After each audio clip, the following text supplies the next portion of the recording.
New video at 5 shows the moments a Colorado elections official was detained and then apparently tried to kick a police officer. Mesa County Clerk Tina Peters was confronted by officers this week at a bagel shop in Grand Junction. Matt Morrow's at the live desk with that new video. Matt. Erica, we just obtained the body camera video from one of the Grand Junction police officers involved in this incident. Let me tell you how it started. It was Tuesday morning in a bagel shop. They were called in because investigators with the district attorney's office say they were trying to serve a search warrant on Tina Peters to grab an iPad that they thought was in her possession. This is what happened next. It involves a couple charges of obstructing. Take a look right here. The officers walk in. They're trying to grab the iPad. They say they grabbed Peters by the bicep there to get her away from a man who may have the iPad. And that is when they say Peters started to resist them. So they proceeded to go ahead and place handcuffs on her right here. During this time, by the way, mind you, she is complaining that the handcuffs are tight and they are leaving marks on her. Now, at one point here, police say, and you kind of see it in the video, that she tried to kick a police officer. She did not connect with the officer herself, but ended up connecting with the officer's taser. They then take Tina Peters, the Mesa County clerk and recorder, outside, and then this interaction happened. Listen. Oh no, let go of me. Go. It hurts. Let go of me. Give me my You got kicked. Do you understand? Stop it. What are you talking about? Get out of my pants. I am conducting a search. If you move, you will find additional charges. Find additional charges? This is like arrest without cause. Now, police right there were telling her they were going to grab her keys and they were searching her because they were going to arrest her. Again, district attorneys say they had a signed warrant to go ahead and get an iPad from Tina Peters. They say when she did not give it over, that's when they called police, and police escorted her outside. She is now facing 2 misdemeanor charges: obstruction of a peace officer and obstruction of government operations. She posted a $500 bond yesterday and is now free. She says police were harassing her. Jeremy? All right.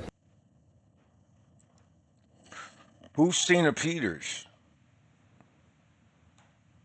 Who is Tina Peters, right? So from the research that I've gathered is that Tina Peters is a 70-year-old woman who married her husband, had 2 children. Her husband had health problems, so she ran her husband's construction operation while he was going through his health problems, and then later died. One of her children, her son, was a Navy SEAL who was participating in an assigned mission to participate in a Memorial Day celebration by parachute jumping out of an aircraft. During that exercise, he later died of his wounds because maybe the parachute didn't open up properly, or he landed wrong, or the particulars to those details are not clear, but he did die while in active service to his country. She was an election official that oversaw in her county, oversaw election data that was collected throughout early voting and voting day activity. She was summoned by the Secretary of State of Colorado to hand over all documentation during the 2020 election. And everybody, when you mention 2020 election, everybody goes back to Donald Trump saying that the 2020 election was rigged and stolen. And I think that there is evidence out there, especially evidence that came out lately, in Fulton County, Georgia, where 315,000 unsigned, undated ballots, incomplete ballots that were all wrapped in to count towards candidate for presidential nomination Joe Biden. They were 315,000 ballots that were not dated, not signed, wrapped into the overall election results, which ended up in Joe Biden beating candidate Trump at the time, or the incumbent at that point. And so Tina Peters refused to follow the Secretary of State of Colorado's orders to hand over all data related to 2020 elections in the state of Colorado, which is the same state who tried to take President Trump off the ballot in 2024 to prevent Coloradans of from the freedom of choice and their voting aspirations. And so, but that failed, and we're talking about the same state that has a governor doing this, that has a governor. The Free State of Colorado. The Free State of Colorado. The Free State. All right, that's enough, right? You get my point.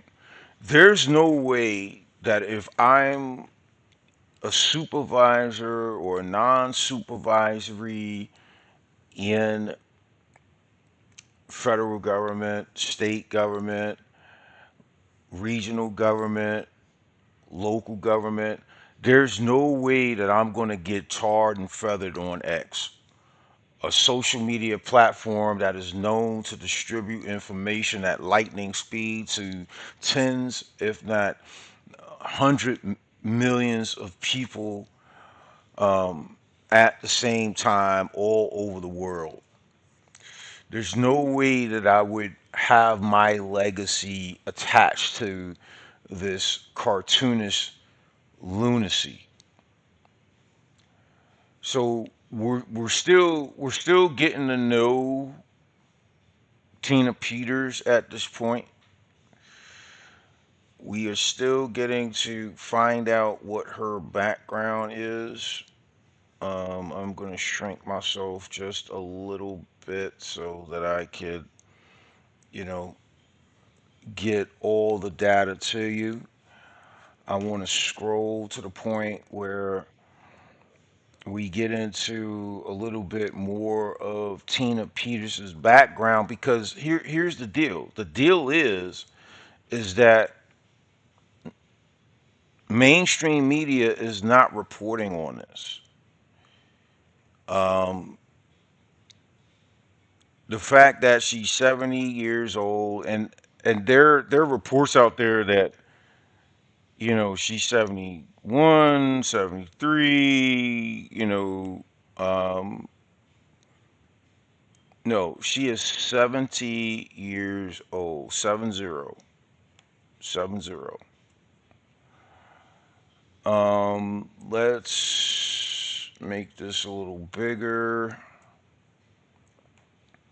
Tina Peters is an American Republican politician born on September 11th, 1955, which makes her 70 years old as we are shooting this video. She holds a non-accredited degree in holistic nutrition and has a background in selling alternative medical products through multi-level marketing, as well as managing her ex-husband's construction company.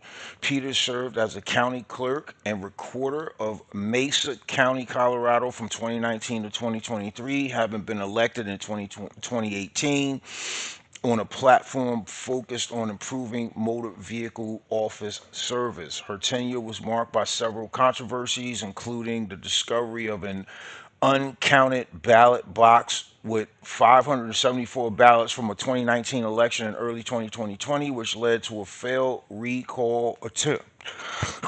Excuse me. Excuse me. Excuse me. I apologize. She also faced lawsuits and fines for campaign finance violations, including a $15,000 penalty in 2023 for failing to register as a candidate and report finances properly. Peters ran unsuccessfully for Colorado's Secretary of State in 2022, finishing second in the Republican primary and rejecting the results by alleging fraud, though a recount she funded confirmed the outcome. Peters gained national attention for her involvement in efforts to challenge the 2020 presidential election results. In 2021, she allowed unauthorized access to Dominion voting machines in Mesa County during a software update, turning off surveillance cameras and permitting a conspiracy theorist to copy data using falsified identity. And so later in this video, you're going to learn that there was no identity theft, and the flamboyant language of conspiracy theorists and using falsified identity, the identity that the person who helped Tina Peters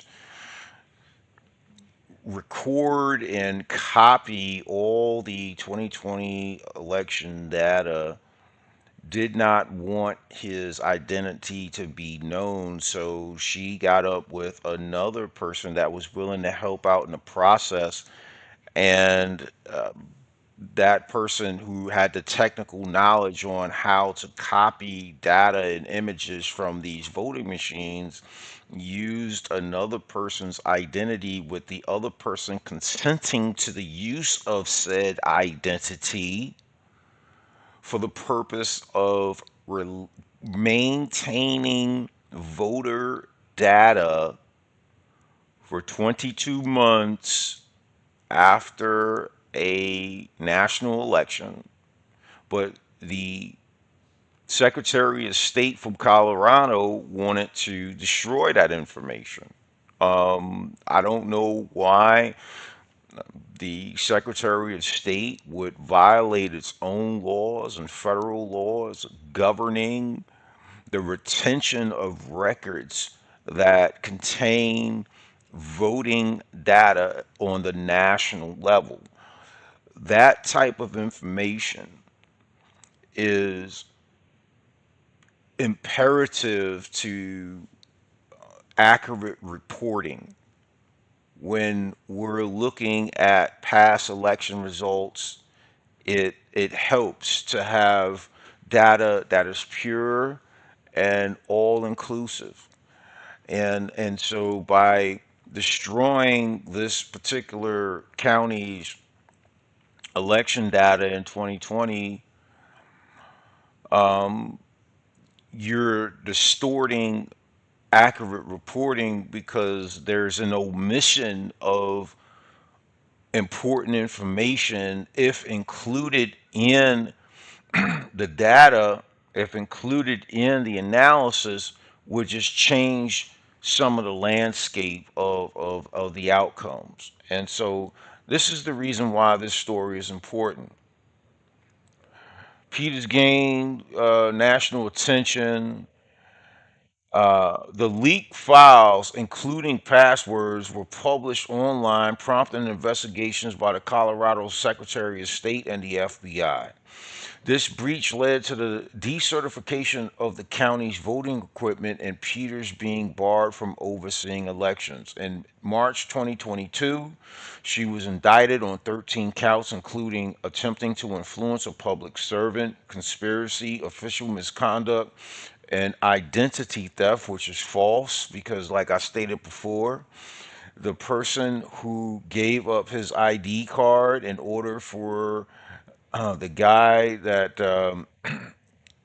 was responsible for copying images out of the Dominion voting machines, borrowed another man's identity so that the guy that's doing the technical work is not exposed to anybody he's on the run from.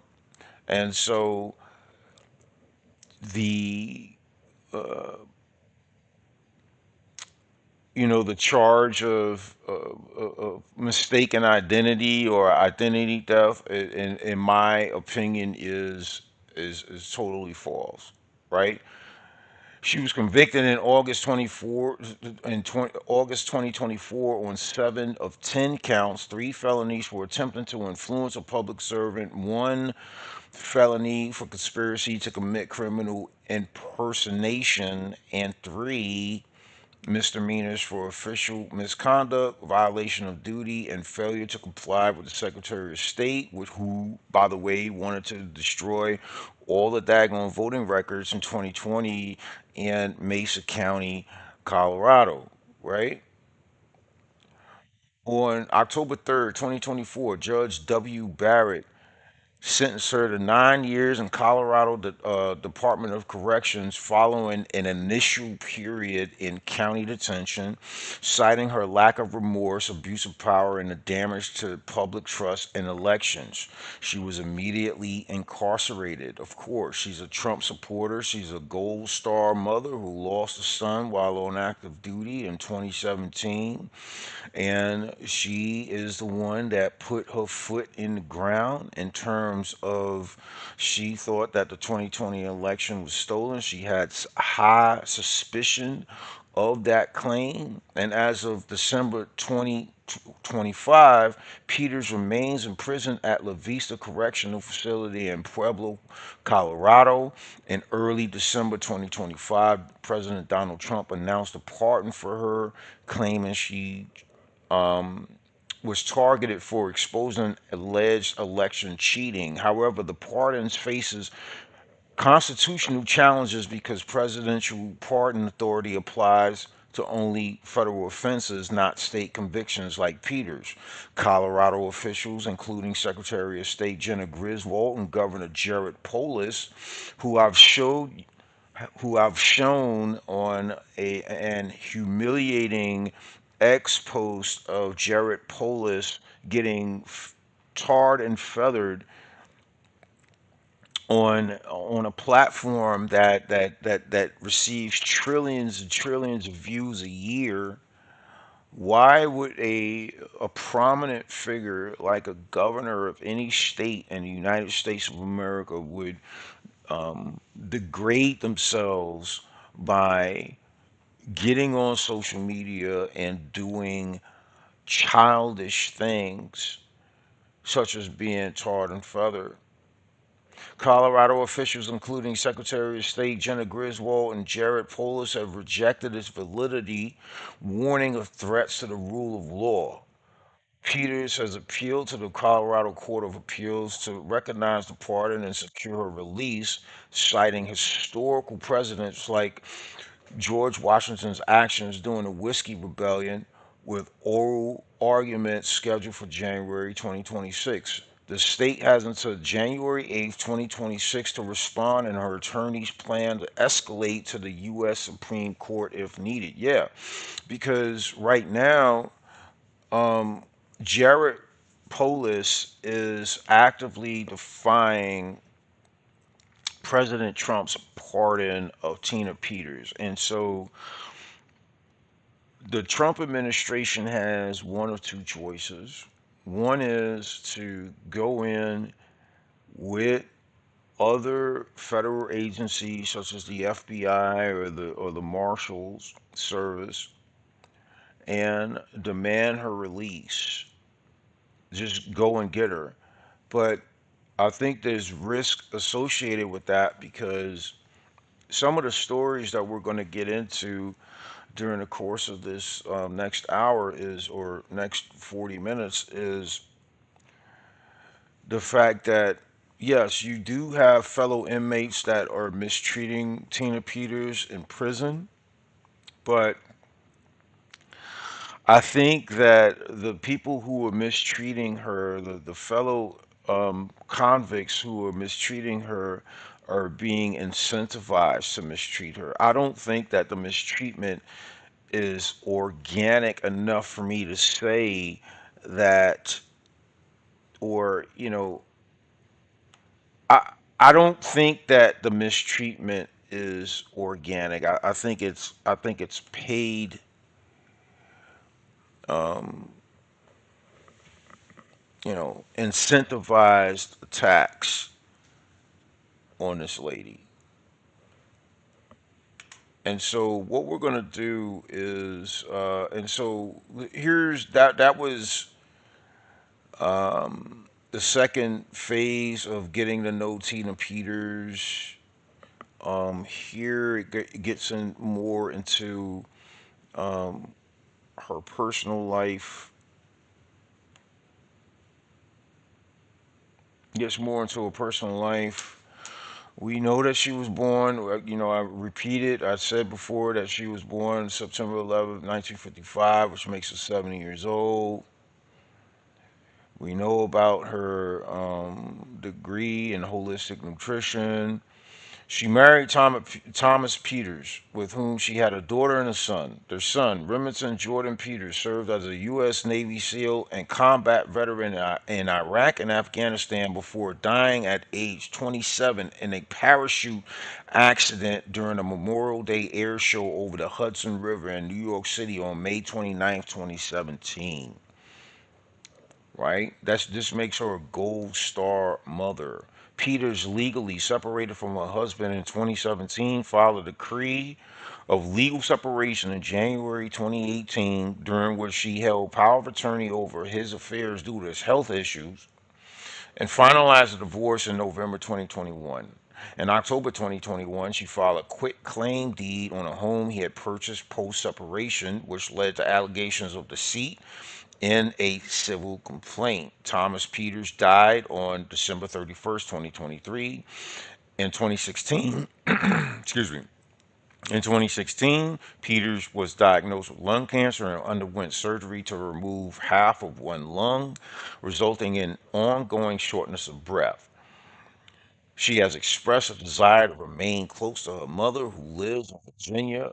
Prior to her incarceration, in October 2024, she resided in Grand Junction, Colorado. Court proceedings have noted her age 70 as of 2025, and she is still 70 until September 11th, 2026. Family struggles, limited criminal history, and absence of drug or alcohol abuse or significant lifetime trauma. And so that's basically what we have here. And here I want to compare and contrast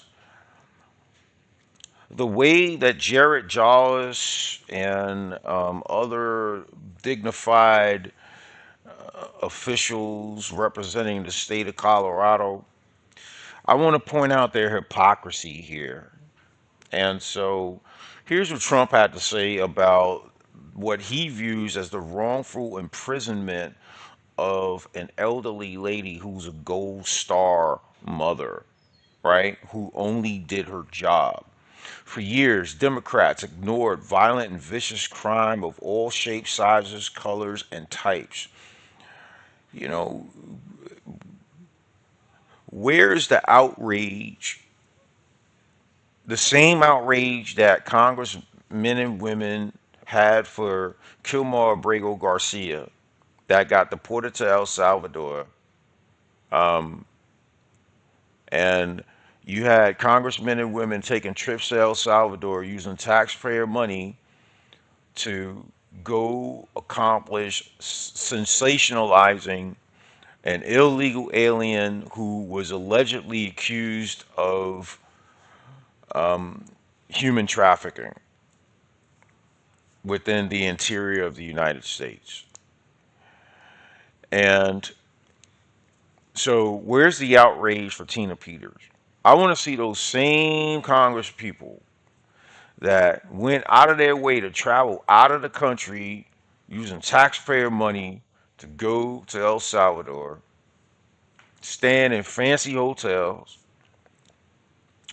I want to see that same energy, that same outrage where they've had press conference after press conference, banging on the doors of President Trump and everybody else to free Kilmar Abrego Garcia. But there's no outrage here for Tina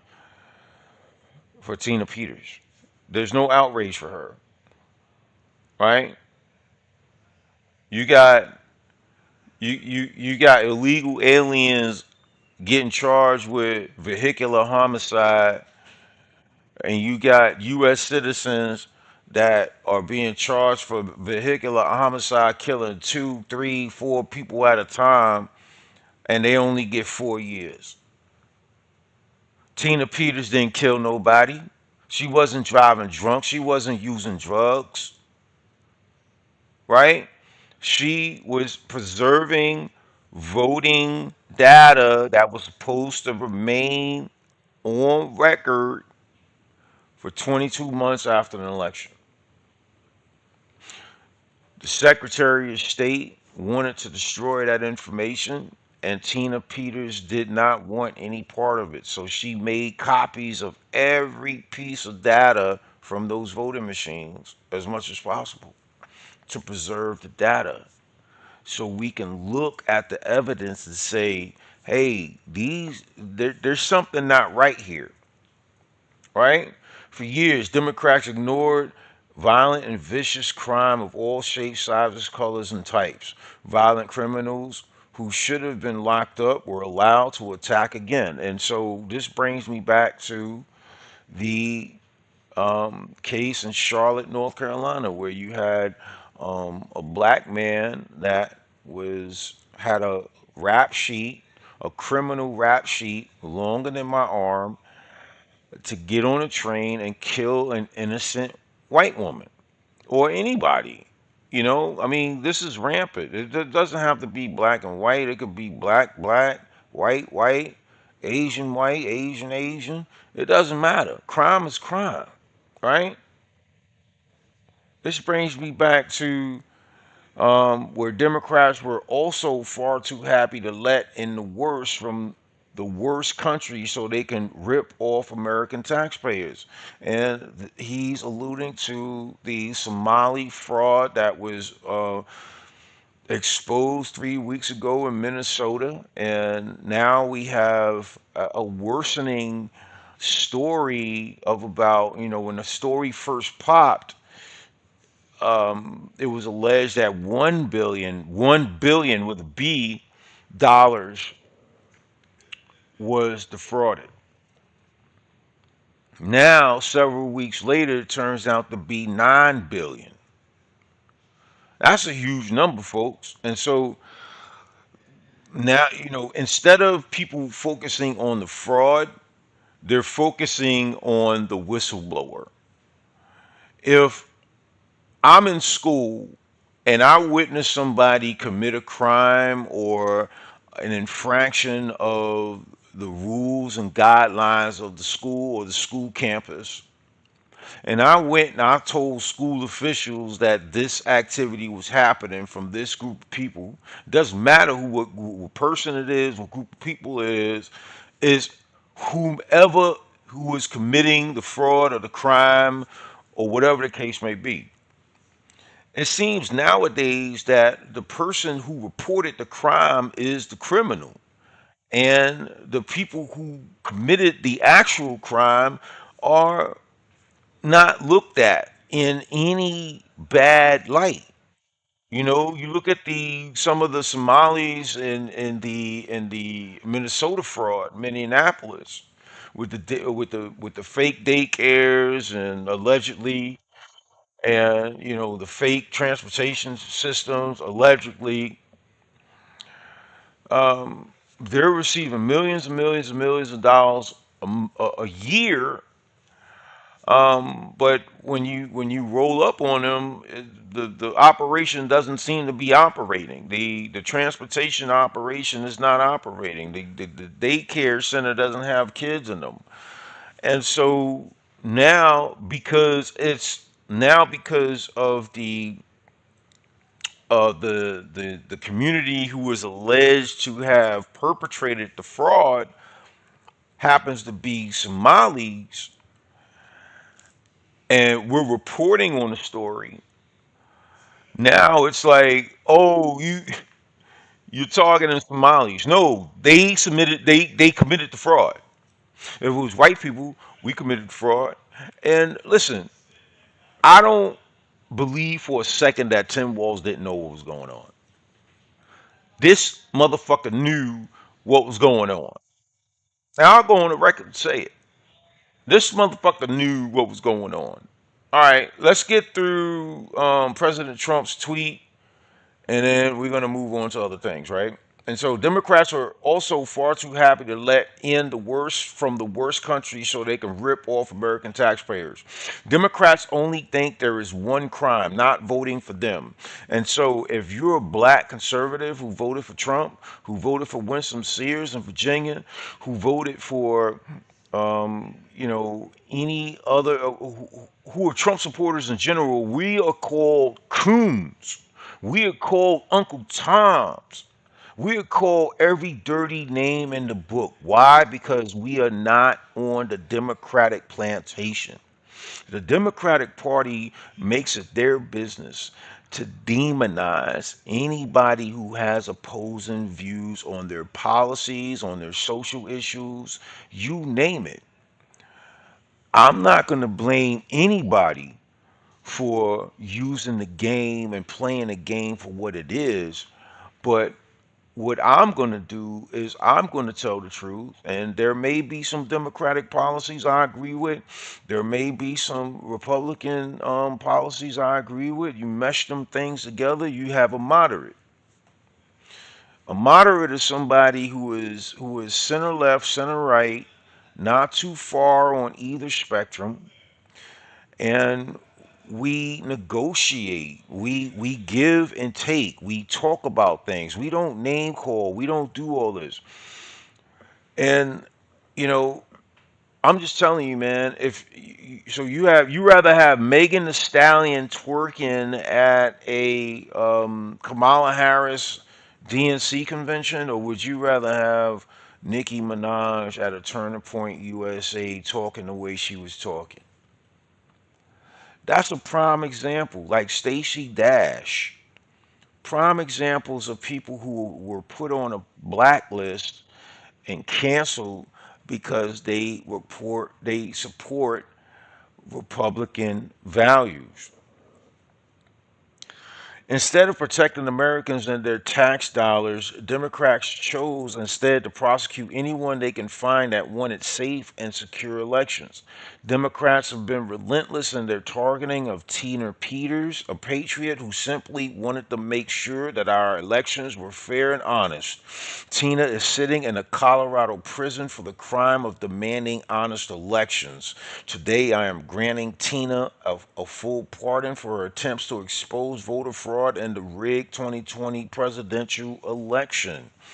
And listen, I mentioned the 315,000 unsigned, undated voter ballots that were folded into the Biden Harris defeat, presidential election defeat of Donald Trump.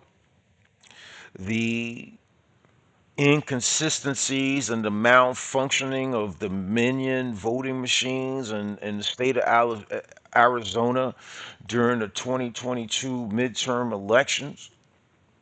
They know that Republicans historically like to vote on the day of the election instead of early voting. And so when a majority of the old school Republicans supporting, Trump supporting voters came out, they stood on a long line on the day of the election only to find out that the machines were malfunctioning. First it was one machine, then it harpooned to two machines that were down, and then accelerated to three machines being down to the point where none of the machines at this voting district in the state of Arizona during the 2022 midterm elections were working. And so that slowed down the voting operation in that particular region of Arizona. And now we have something on record that's showing that the state of Colorado it was one of the states that attempted to erase Trump's name off the ballot so that hardworking Americans who live in the state of Colorado didn't have a choice to vote for the candidate for presidential nomination to take over the White House. They they they they potentially were going to have that right taken away from them, just like when they kicked out Joe Biden and installed Kamala Harris as the Democratic presidential nominee in 2024. There was no Democratic primary that got her to be the prominent Democratic nominee for the 2024 presidential election. There was no input from the American public on who they wanted to see on that ticket as far as the vice president and so on and so forth. And so going back to the first two sentences, Democrats ignored violent and vicious crime of all shapes, sizes, colors, and types, right? Criminals who should have been locked up. And I kind of want to highlight that here. Actually, I want to go here. Kind of want to highlight that here, right? So these are a few examples of the state of Colorado within the last 10 years being inconsistent with their sentencing of criminals based on who they are. And so, based on who you are, will depend on what kind of scene. Boulder District Judge Patrick Butler sentenced Austin Wilkerson, convicted of sexual assault on a helpless victim, to 2 years of work school release in county jail and 20 years to life on probation, which that could easily be appealed. The latter half of that sentence, the 20 years of life on probation, could be appealed and reduced down to half or three quarters. In 2021, Boulder District Judge Todd Ridgman sentenced Joshua Queller, convicted of sexual assault, to 90 days in jail, which was later reduced further due to COVID-19 restrictions. So you got people that commit heinous crimes against other individuals that are getting less than 9 years in prison. But let's continue. In November 2025, Douglas County District Judge Elizabeth Volz sentenced Samuel Robert Michael, convicted of DUI, vehicular homicide, to 4 years in community corrections. Are you kidding me? Are you kidding me? He killed somebody under the influence of alcohol or any other substance, and he only got 4 years. Tina Peters got 9 just for wanting to tell the truth.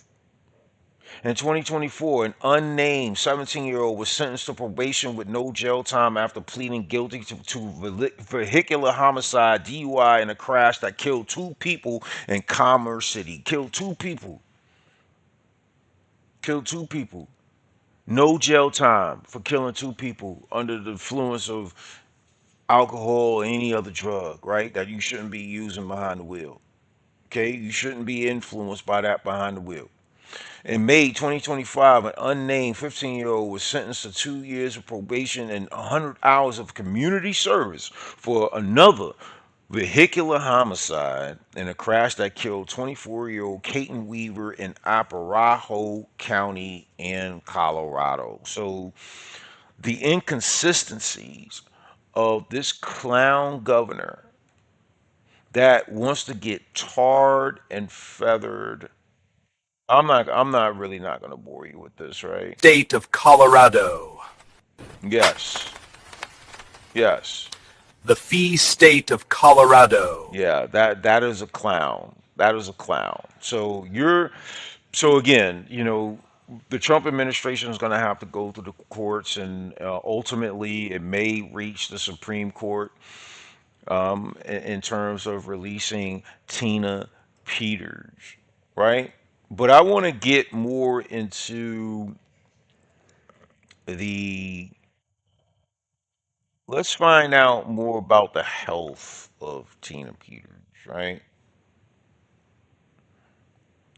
So this is a Rocky Mountain Voice. It's a newspaper out of Colorado, somewhere in that state. The report was published on March 18th, 2025. And so I'll just get a little bit into it. So attorney John Case, who has been visiting Peters regularly, described noticeable changes in her health since she was taken into custody. And this is some of what he had to say. He said, I visited Tina approximately weekly. The most recent visit was Sunday, March 16th. Now, keep in mind that this article was written on March 18th, 2025. And so, yeah, I understand that it's January 1st, 2026, but this gives you an idea how long this is going on. And I noticed that Tina had difficulty with memory and word finding compared to her cognitive ability before she was incarcerated. She has lost 10 pounds and her complexion looks more pale than before because she's not getting any sunlight. She's not getting any natural light. She is fatigued, probably because lights are on 24/7 in the jail and it's difficult to sleep. Those are my observations based on what I observed before and what I see now. I can't speak to what others claim to observe, right? And so now we're going to get into more of her health in terms of forms of attacks by fellow inmates at this facility that Tina Peters is living in now. Tina Peters attacked in prison, right? This was December 9th, 2025. About 6 months ago, okay, so you got former Colorado election clerk Tina Peters was attacked in prison, according to her attorney Peter Tickton, and we'll probably get to him later on in this video. About 6 months ago, Ms. Peters was threatened with harm. Her life was threatened by a group of inmates to stab her and to kill her. This was reported by the FBI. This was reported to the FBI and DOJ, which had agents interview her. She was moved to a different unit, right? So she was moved to a different unit. In the new unit, she was attacked by three other prisoners.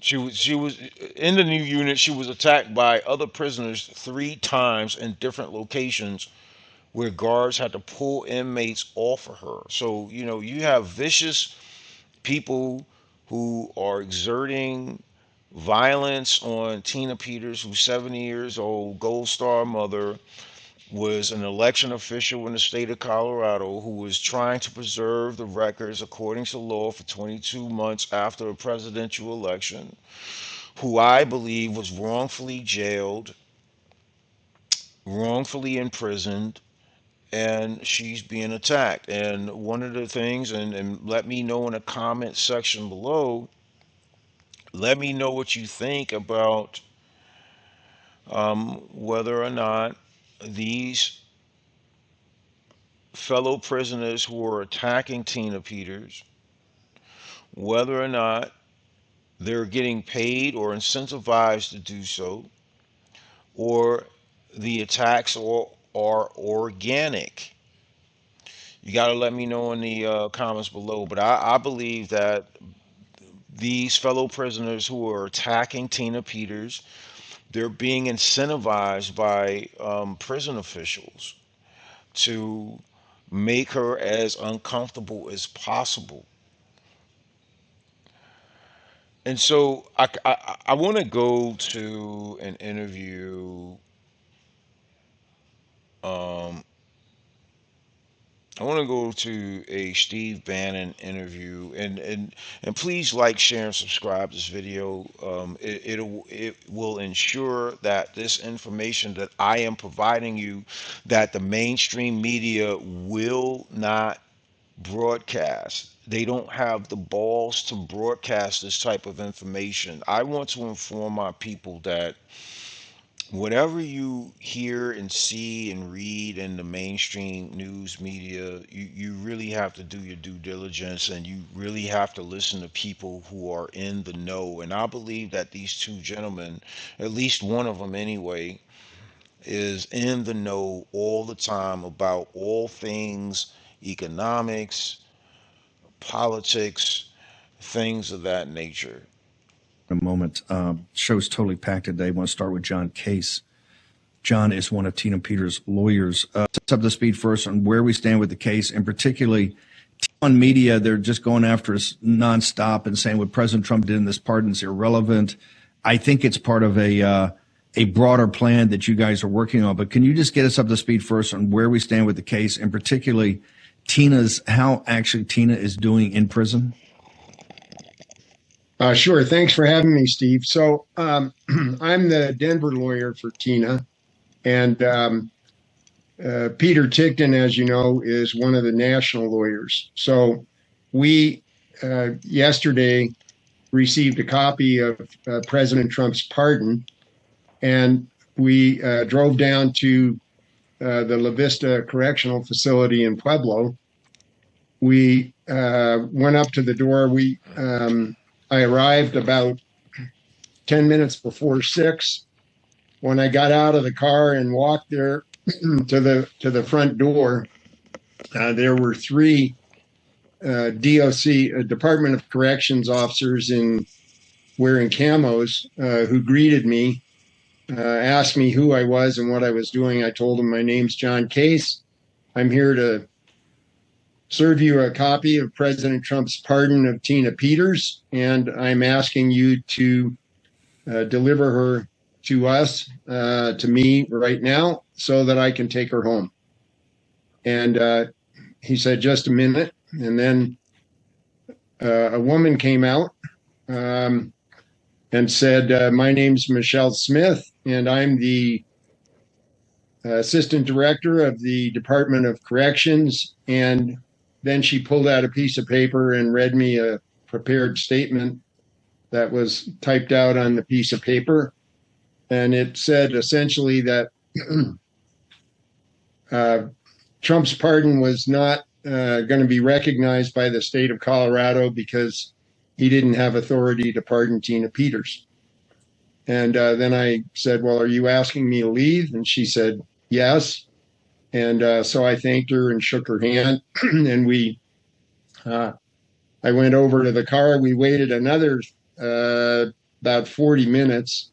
And in the meantime, Peter Ticktin sent Michelle Smith an email trying to give her a second opportunity to honor the presidential pardon.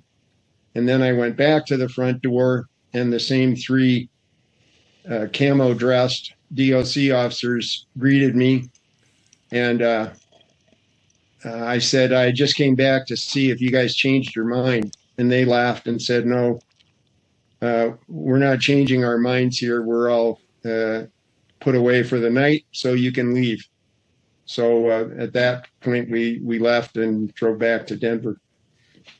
So we believe that President Trump's pardon is valid. Tina was performing a federal duty when she preserved election records before the Secretary of State destroyed them. And the Secretary of State destroyed them in Mesa County and in all counties in Colorado where Dominion voting systems is used, which is 62 out of 64 counties. And what was destroyed were the digital records of the 2020 election. Federal law 52 USC 20701 requires county clerks to preserve election records for 22 months after every federal election. So Tina was doing her job to preserve the records. She was the only clerk in Colorado who did that, and then provided a forensic image for experts to analyze. And the experts who have looked at this image that Tina preserved say that it shows 14 vulnerabilities in the voting system, and it shows that there was likely manipulation in the 2020 election by some outside bad actor or by a computer program that was running inside the software. So those are the conclusions of the experts. One of those experts is a Venezuelan national who has fled to the United States, who formerly ran the Situation Room in Caracas, where elections were rigged in Venezuela using Smartmatic software.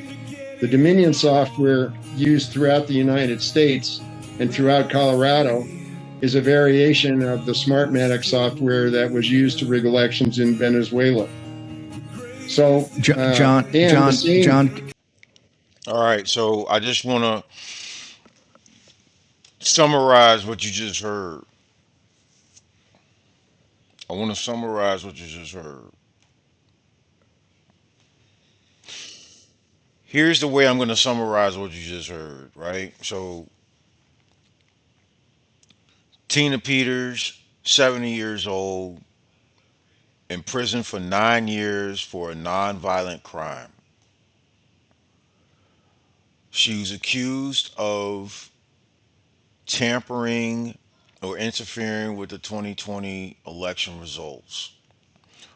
What she actually did was preserve the 2020 election results in Mesa County, preserve those election records so it could be further analyzed and used as reference to whenever the day came that she got in trouble, which is now, or sometime in the future. And it could be used as part of forensics to proving that there were some irregularities in the voting processes and throughout all counties in the state of Colorado. And President Trump gave Tina Peters a pardon. The governor, what's his name?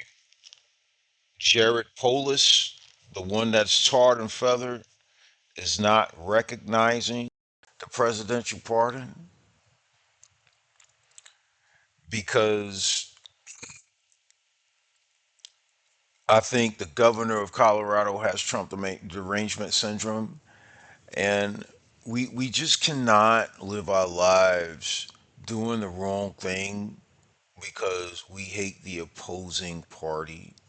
And I understand that that sounds like an old cliche, but you got to understand that um, when you try to get the truth out there, you have people who don't want the truth out there that demonizes you and smears you. And I just want to encourage you guys, if you're ever in a situation, if you work for the federal government, if you work for private industry, a Fortune 500 company, or small business, and you recognize illegal activity or irregularities in processes and procedures, it is your job to have enough backbone and have enough balls to call it out.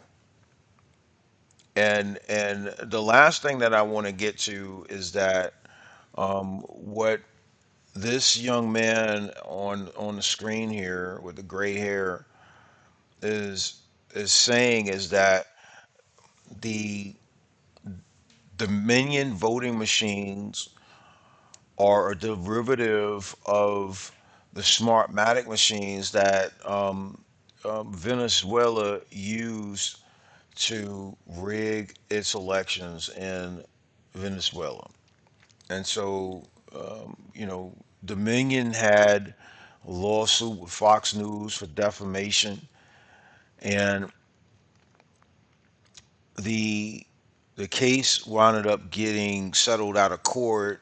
I think it was $83 million or $8.3 million, something somewhere around there. The number 83 stands out to me for some reason, but I believe it's 83 million that Fox News settled out of court with Dominion Voting Machine Company. And the reason why I think that this got settled out of court is, or yeah, the settlement got made out of court because when you go through the full, court proceedings in a lawsuit, there's this part of the process called discovery, and I believe that Dominion Voting Machine Company did not want specific information that leaned toward that, yeah, these machines have the capacity of being manipulated by a pen, by a ballpoint pen right here, just like this one. The data can be manipulated in each of those voting machines by a pen that you sign your name on a dotted line for, on, you know, with, right? And so there was a case in Georgia that I recollect that um, it was in a Georgia court. I forget what county it was. Maybe it was Fulton County. And there was this Dominion voting machine expert that proved in front of the judge that he could manipulate the data by using a ballpoint pen. And he did it. And it's documented. You can look it up. You can look it up on YouTube, Google, X. It's there. The information's there. And I'm coming up on an hour, guys, and you pretty much get the gist of where I'm going. I want you to comment below on what you think should happen to Tina Peters. Should she be free? Should she serve her full term of 9 years in prison, or should there be an appeal to reduce it to 3 years? Because the state of Colorado has got to be consistent with their record on how they treated past criminals. And so if you have somebody with vehicular homicide that kills two people at one time and they only get 4 years, well, heck, I mean, Tina Peters, who committed a non-crime, according to the state of Colorado, should get two years or whatever the case is, which she's already served one of the nine that she was assigned. And so what you have is a 70-year-old smart mother who is a surviving, she's a widow. She has one adult child. The other adult child got killed in a training accident during a Navy SEALs event. And you have a lady that wanted to do her job to preserve voting records for the 2020 election, and she's serving 9 years in prison. President Trump grants her a pardon, and it's not recognized by this clown right here, Jared Polis. Not recognized by him. Why? Because he has Trump derangement syndrome. And anybody with Trump derangement syndrome is a very dangerous person. And what we have to realize is that the reason why they're dangerous is because they throw logic and reason out the window and just go with emotion. They have feminine energy at this point. Because whenever you are operating out of emotion, you're operating out of feminine energy. And most people like me and my viewers out there know that in order to really get something done, you have to think out of logic. And so, out of the logic, I would like you to like, share, and subscribe this video. And I hope you enjoy the content.